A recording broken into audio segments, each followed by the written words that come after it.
The magic island is going to be submerged. The Gregory yacht is slowly sinking below the surface of the island as the water is pumped out of the lock in which the yacht has been held. G-47 has just left the radio cabin after assuring Mrs. Gregory and Jerry and Joan that they were quite safe on board the yacht. Captain Tex Bradford left half an hour ago to swim outside the rings of fog and gas surrounding the island and release a pigeon to Johnson's boat. The yacht is ready to be drawn into the island's submarine lock.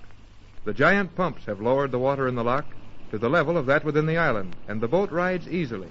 But in the radio cabin, Mrs. Gregory, Joan, and Jerry are terrified. I'm going out on that deck, Jerry. Orders or no orders, I'm going out there. But, Mother, Captain Bradford said you were not to do that. Oh, might as well go now, I guess. We didn't fool anybody. You think G-47 knew Tex was out there swimming when he came into the cabin just now? Yes, Mother. G-47 was smiling and quite pleased with himself. And when he looks and acts like that, it is only because he has done something particularly mean or terrible to someone. That's what I thought, too. When the old guy said we needn't worry if we were all on board, he knew we weren't all on board. So we might as well go out on deck and watch how this thing is done. G-47 must have known we would be going out. He didn't even close the door. G-47 knows nearly everything that everyone is going to do, almost before they know it themselves. But if Tex is out there somewhere, swimming beyond the end of the pier, he'll be helpless. What can we do about it? Nothing right now. But Tex has probably got some ideas of his own, and I'll bet this island don't do any sinking without his getting on it. But that would do him no good, Jerry. If he were not admitted to one of the chambers, he would only drown when the island was completely submerged. Oh, I can't stand this any longer. Come on, I'm going out on deck. Gee, Mrs. Gregory, look at that. Why, we're way below the top of the island. Yes, Jerry. This lock between the piers is like a great steel aqueduct. Are these piers solid to the ocean floor, Joan? Oh, no, Mother.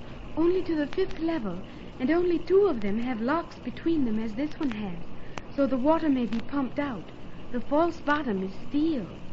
From the 5th to the 10th level, the main part of the island is round and smooth, so that it may all be submerged. You really mean the whole island will go down till the top of it is 40 or 50 feet below the ocean? Yes. Large ships pass over it easily, and the island is so smooth and tapering toward the top and center that when a ship tries to anchor here, the anchor merely slides over the top of the island. Gee whiz. And we can do nothing. Just stand here and wait until we're taken into that lock. Hey, listen. The pumps have stopped. We must be down. Yes, Jerry. The water in this lock is now at the level of the water in the lock inside the island. The gate will open into the island now. There is a lock gate in that smooth wall ahead? Yes, Mother. See, it is opening now. Golly. It's opening just as easy and as quiet as everything else on this island works. Not a sound from it. No, but for the water rushing through it to even up the levels, we shouldn't have noticed it. And how light it is back in there. The Euclideans use a great deal of light where it will not be seen from outside. All the subterranean chambers are brilliantly lighted. We're moving. The boat's starting to slide into the lock. Are we being pulled by magnets, Joan? Yes. The floor of this lock is covered with a series of magnets. The boat is perfectly controlled. But from where? I see no one. Not even on that ramp along the inside of the lock. It is all controlled from the central chambers. The position of the boat is clearly indicated by the action of the magnets. Boy, what a place this is. And when we are inside, what can we do then? Hey, wait a minute. The mast is sitting at the top of the lock. It's going to crack. But can't we stop it? I'll gladly unstep the mast rather than break it. No, Mother, there's no time. The yacht is being put in here because of some emergency. They will just break the mast off. It has happened to other boats here. Gee, there goes the radio spars. Now we haven't much of an area left. The mast is nearly broken now. I hope the strain doesn't start the seams in the hull. Will we be safe standing here? Sure we will. Those deck plates will hold all right. The whole thing's going to fall on the after cabin there. Oh, there it goes. Look out for flying splinters.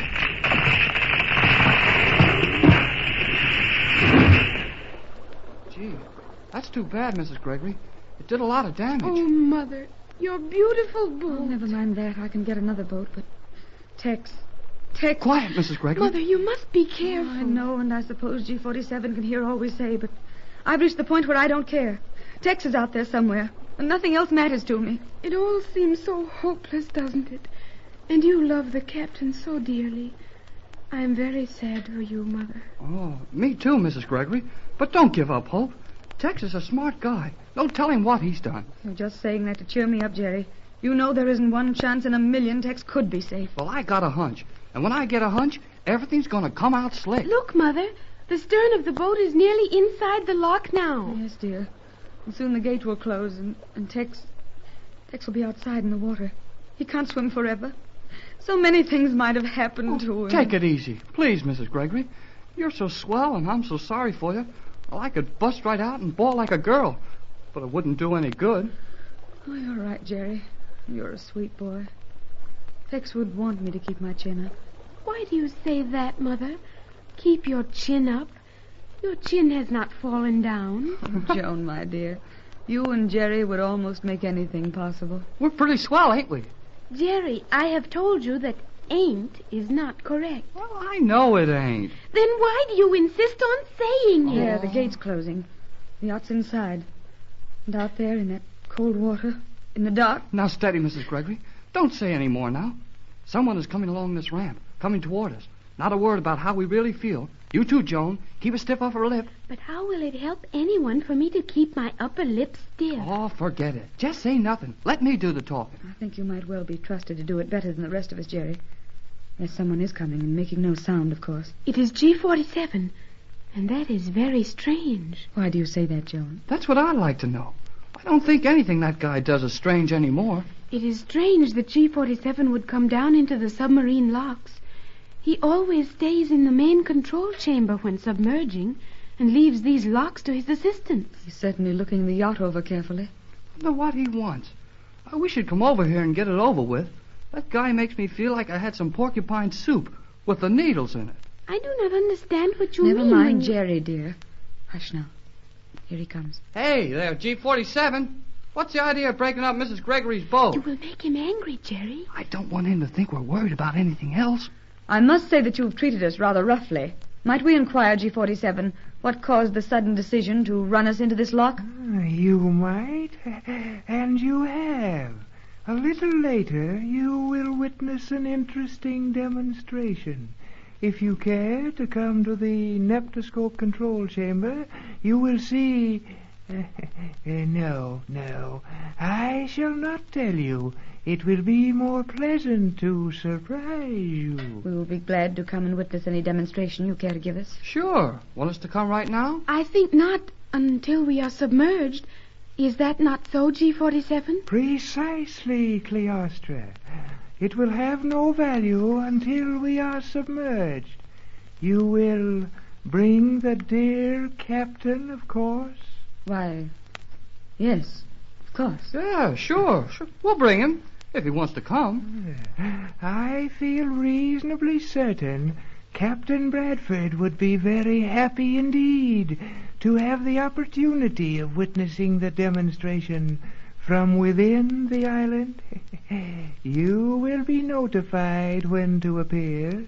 Then you may tell the captain if you can find him. Gee, he's gone. Right through that wall. Yes, Jerry. There are many automatic doors along the walls of these locks. There is nothing about it that cannot be explained, although if you are not watching closely, Yes, it Joan, seems... dear, but never mind that now. Did you hear what G47 said? We might bring the captain if we could find him. He knows Tex isn't aboard. He knows we can't find him. He's taunting us. Tex is lost. Do you Here hear? now, Mrs. Gregory. You've got to quit that. Come on, in the cabin. Yes, Mother. Someone will be watching us, and we must not let them see how we feel. You take your mother's arm on that side, Joan. Yes. I'll open the door when we get to it. No, Jerry. I'm going to stay right out on this deck. Stay where I can see, where I can watch for Tex. But there is nothing to see, Mother. We are inside the lock. Walls of steel all about us. We could see nothing, not even the water of the ocean. Oh, of course, Joan, you're right, but I feel so helpless. Just a minute, Mrs. Gregory, and we'll be fixed up all nice inside the cabin. Then we can plan quietly what we can try to do, and you'll feel better. Here we go now. Go right in, Mrs. Gregory. Come, Mother. Yes, dear, yes, I'm all right. Now, just a second, and I'll find the light switch. That's strange, Jerry. We left the lights on when we went out of the cabin. So we did, Mother. Yeah, that's right.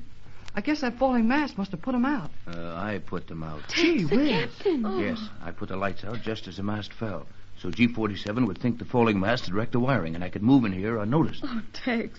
Tex, dear. There, now, Pat. Don't cry, darling. Oh, I'm so happy. I have found the light switch. Well, don't turn them on yet. Why not, Jerry? Oh, just because.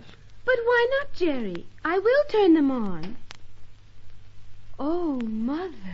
Oh, boy. No, Jerry, no. Joan did perfectly right in turning on the lights. Yes, dear, you did quite right. Well, anyhow, I think they ought to be off on account of G47 seen in here. He thinks you're drowned, Tex, or still trying to swim around out there. Well, this cloth will keep anyone from seeing in here. And I've got to tell you the news. Yes, Tex, what happened? You can see what happened to us. You know why the yacht has been pulled into this lock? Why the island is going to submerge? Yes, but one thing at a time. In the first place, the pigeon got away safely. And he's been gone nearly an hour now. That means he's 30 or 40 miles from here on his way to Johnson's boat. That's wonderful, Tex. And he ought to make it all right. Gee, that's swell, sir. You did a slick job of it. But Captain Bradford, G47 knows you were swimming around out there. He must know it. And he would also know that you had released the other pigeon. Yes, that's true. And they'll send airplanes or ray guns or something out to fly the pigeon down or kill it. No, G47 doesn't dare send out a plane or a submarine or anything else. Why not? I see no reason, Because Captain, why... there's a large fleet of battleships coming. I heard guards talking on the pier about it. Some large fleet converging on this position to hold battle practice. And the island has to submerge. Then they can't do anything to stop the pigeon? Not a thing, son. That pigeon will get to Johnson's boat.